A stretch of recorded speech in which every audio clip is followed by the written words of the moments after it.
पुनः हिमाचल सुता के रूप में पार्वती शंकर जी की अर्धांगिनी बनी। दाइज दिया, कन्यादान किया और शंकर जी पार्वती के साथ विवाह करके ले आए कैलाश में। कैलाश के गिरि शिखर पर शिव पार्वती को प्रणाम करके ब्रह्मादि देवता निज निज धाम गए। शिव पार्वती का दिव्य दाम्पत्य चला। जगत के माता पिता है शिव पार्वती। तुलसीदास जी कहते हैं मैं उनके श्रृंगार का वर्णन नहीं करूंगा, क्योंकि बेटा यदि माँ बाप के श्रृंगार की चर्चा करे तो मर्यादा का भंग होता है ना। कहते हैं विपुल काल चला गया बीत गया, तब जन्मेऊ शटबदन कुमारा। तब षडानन कार्तिकेय महाराज का जन्म हुआ और उन्होंने रणांगण में युद्ध करते हुए तारकासुर को खत्म किया। षडानन महाराज के प्रागट्य की कथा तो सुनाया, लेकिन गजानन गणपति यानी ज्ञान के प्रागट्य की कथा अभी बाकी है। इसलिए भगवान शिव और पार्वती जहां नित्य निवास करते हैं, कैलाश का वह दिव्य गिरि शिखर, उसके ऊपर एक वटवृक्ष है जो नित्य नूतन रहता है, कभी सूखता नहीं।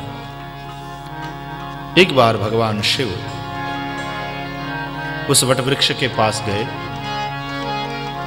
देखकर बड़े प्रसन्न हुए। अपने हाथ से ही वटवृक्ष के नीचे मृगचर्म बिछाया, स्वयं विराजमान हुए। निज कर डास नागरि पुछाला, बैठे सहज ही शंभु कृपाला।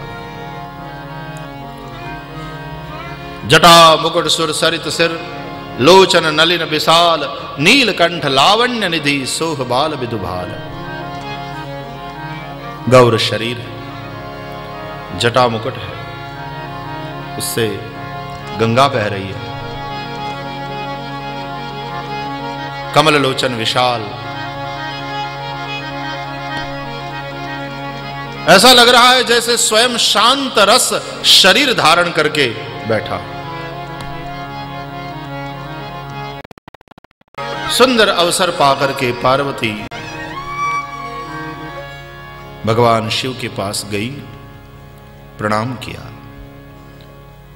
उन्हें अपनी प्रिया जानकर शंकर जी ने वाम भाग में पुनः वाम भाग में बैठने का अधिकार प्राप्त कर लिया। प्रणाम करके जैसे ही वाम भाग में बैठी, वाम यानी लेफ्ट साइड, वाम भाग लेफ्ट साइड।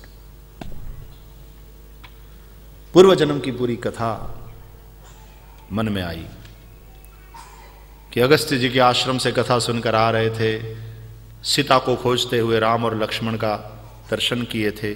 शंकर जी ने प्रणाम किया, मैंने नहीं किया। पूछा कि कौन है ये, मेरे पति ने समझाया, मेरे दिमाग में बात नहीं बैठी कि ये भगवान है। आज फिर से पूछा, जो नृपतनय तो ब्रह्म किमी, नारी बिरहमति भोरी। यदि वे राजकुमार है तो वो ब्रह्म कैसे हो सकते हैं? बोलो, खोड़ियू बदलेगी पण माइलो तो इनो इन शंका हजी ये भी नेवी। शरीर बदल गया, भीतर वाली चेतना तो वही है। वही मन में संशय, जो नृपतनय तो ब्रह्म किमी, नारी बिरहमति भोरी। और यदि वह ब्रह्म है तो ब्रह्म को किसी का बेटा क्यों बनना पड़ा? राम अवतार के कारण की चर्चा करिए, भगवान श्री राम के चरित्र की कथा सुनाइए। भगवान शंकर राम कथा सुनाने के लिए अब तैयार हुए। स्वयं पार्वती ने जब जिज्ञासा करी है, पहले जब कथा सुनाया तो बिना पूछे सुनाया, पार्वती की रुचि नहीं, शंकर जी की इच्छा थी इसलिए सुनाया। वक्ता अपनी इच्छा से सुनाए उसमें फर्क है, और श्रोता की रुचि से सुनाए बात अलग होती है। आज पार्वती की रुचि, शंकर जी ने कथा का मंगल आरंभ किया। मगन ध्यान रस दंड जुग, पुनि मन बाहिर कीन। रघुपति चरित महेश तब, हर्षित बरने ली। झूठे वो सत्य जाहे बिनु जाने, जिम भुजंग बिनु रजु पहिचाने। जेहि जाने जग जाए हेराए, जागे जथा सपन भ्रम जाई। बंदव बाल रूप सोई रामु, सब सिद्धि सुलभ जपत जिसु नामु। मंगल भवन अमंगल हारी, द्रवहु सो दशरथ अजिर विहारी। करि प्रणाम राम हि त्रिपुरारी, हर्षि सुधा समीरा उचारी। धन्य धन्य गिरिराज कुमारी, तुम समान नहीं को उपकारी।